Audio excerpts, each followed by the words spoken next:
पिट गई भारत की सबसे तेज चलने वाली Vande Bharat express train. 180 kilometre प्रति घंटा तो क्या जाना था, 76 किलोमीटर प्रति घंटा जा रहे हाई स्पीड ट्रेन तो बना ली, लेकिन ट्रैक अभी भी नहीं बने। जी हाँ दोस्तों, हिंदी की एक कहावत बहुत मशहूर हुई थी, अंधेर नगरी चौपट राजा, टके सिर भाजी टके सिर खाजा। दोस्तों, भारत के अंदर जुमलों की बाढ़ आ जाती है जब नेता अपने चुनाव लड़ते हैं, लेकिन जुमलों के चलते वो अपने वोट तो हासिल कर लेते हैं, लेकिन उसकी एवज में भारत की जनता को वो फैसिलिटी नहीं मिलती जो फैसिलिटी भारत की जनता डिजर्व करती है। भारत के अंदर आज पैसों की कमी नहीं है, लेकिन भारत के मंत्रियों की नियत में खोट है। यही कारण है कि वही चीज आज वंदे भारत ट्रेनों के अंदर भी देखने को मिली।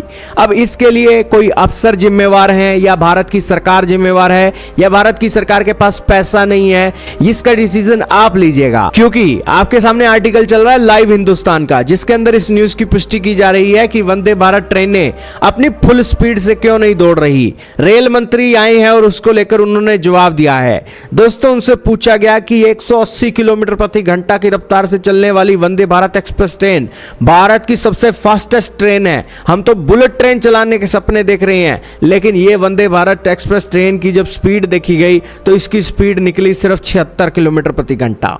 दोस्तों, वंदे भारत ट्रेन ने देश में यात्रा को तेज और सुविधाजनक बनाने के लिए एक सर्विस में लॉन्च की गई थी। 2019 में शुरू होने के बाद से इनकी लोकप्रियता तो बहुत बढ़ी। इस समय देश भर में लगभग 140 वंदे भारत ट्रेनें फर्राटा भर रही हैं। हालांकि आईसीएफ मदनी ट्रेनों की रफ्तार को लेकर अब सवाल उठने लगे हैं। राज्यसभा के सांसद डॉक्टर फौजिया खान ने रेल मंत्री अश्विनी वैष्णव से इस पर जवाब मांगा।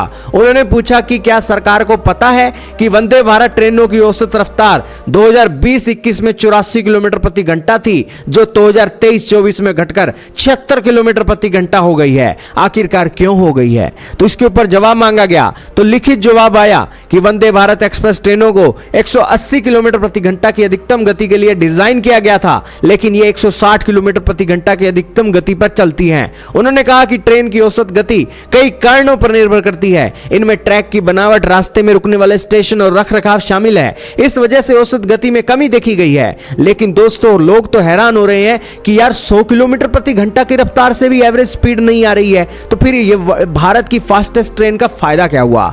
और दोस्तों, इससे भी बड़ी बात यह है कि 2020-21 में ये 85 किलोमीटर प्रति घंटा की रफ्तार से दौड़ रही थी, तो अब आखिरकार 76 किलोमीटर प्रति घंटा की रफ्तार से क्यों दौड़ रही है। कहीं वंदे भारत एक्सप्रेस ट्रेन के अंदर मेक इन इंडिया के चलते कोई फॉल्ट तो आ नहीं रहा है क्या? वंदे भारत एक्सप्रेस ट्रेन का रखरखाव तो ज्यादा नहीं हो गया है, जिस कारण से दोस्तों इसका जो स्पीड है कम हो रही है। अश्विनी वैष्णव जी ने इसके बारे में आगे बताया कि पिछले 10 वर्षों में भारतीय रेलवे ने ट्रैक को अपग्रेड करने और गति बढ़ाने के लिए बड़े पैमाने पर काम किया है, लेकिन फिर भी इसकी स्पीड बढ़ी नहीं है, घटी है। इसमें चौड़े आधार वाले कंक्रीट स्लीपर, मोटे वेब स्विच, लंबे रेल पैनल। अब दोस्तों, जुमलों की बरसात कर दी रेल मंत्री ने, ये किया वो किया वो किया ये किया, लेकिन ये नहीं बताया कि 85 किलोमीटर प्रति घंटा की रफ्तार से चलने वाली ट्रेन 76 किलोमीटर प्रति घंटा पर कैसे आ गई। आप पीछे क्यों जा रहे हो, आगे क्यों नहीं जा रहे हो। और इसके ऊपर उन्होंने कहा कि ट्रेनों की गति को बढ़ाने के लिए काम लगातार जारी है। अब दोस्तों, ये सस्टेन ही नहीं कर पाए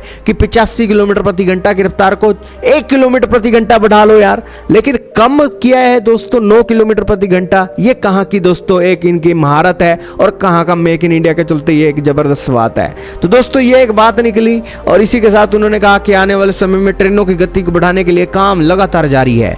जुमलेबाज बन गई है दोस्तों सरकार, और यहां पर वंदे भारत एक्सप्रेस ट्रेन को लेकर एक बड़ी हैरानी की बात है। दोस्तों, चाइना के अंदर 3600 बुलेट ट्रेनें चलती हैं, 3600 बुलेट ट्रेनें, और चाइना के 550 शहरों के अंदर चलती है, लेकिन भारत के मंत्री और अफसर खा गए हैं दोस्तों देश को, और यहां पर कोई भी काम करके राजी नहीं है। यही कारण है कि दोस्तों अपने दम पर वंदे भारत एक्सप्रेस ट्रेन चलाई और उसकी स्पीड बढ़ानी तो क्या थी, कम कर दी। दोस्तों, जब तक सरकार का क्रिटिसिज्म नहीं होता तब तक ना तो अफसरों के कान पर जू रेंगनी है और ना ही मंत्रियों के कान पर जू रेंगनी है। यही कारण है कि इन जुमलों के प्रति अवेयर होना चाहिए और भारत की मोदी सरकार का इसको लेकर क्रिटिसिज्म होना ही चाहिए कि यहां पर वंदे भारत ट्रेन को लेकर ये जो एक काम हुआ है वाकई में दोस्तों जुमले को दिखा रहा है। आपका क्या मानना है दोस्तों? मंत्रियों की हद ही हो गई है और मंत्री भी अपने बचाव में बड़े अनोखे तर्क देते हैं। जब उनसे पूछा जाएगा कि चाइना से आप कंपैरिजन करो तो कहेंगे कि चाइना के अंदर तो वन चाइना पॉलिसी है और हम ऐसा नहीं कर सकते, चाइना से compete बनता ही नहीं है। और जब बात आएगी कि आप काम ढंग से नहीं कर रहे हो, लेट कर रहे हो, तो कहते हैं कि भैया कांग्रेस वाले तो इससे भी बुरा करते थे। तो दोस्तों अब मनमानी चल रही है मोदी सरकार की, वो वाली बात नहीं रही है, सीरियसनेस नहीं रही है और एक्शन तो दोस्तों दूर ही हो गया है। खैर दोस्तों, मोदी सरकार ने निराश किया है वंदे भारत एक्सप्रेस ट्रेन के बारे में। भले ही आप कितना भी मोदी प्रेम में एक चल रहे हो, लेकिन इस मामले में दोस्तों मोदी सरकार का क्रिटिसिज्म बनता है कि स्पीड बढ़ने की बजाय घटी है। क्यों घटी है, इसका जवाब सही से भी भारत के रेल मंत्री ने नहीं दिया है।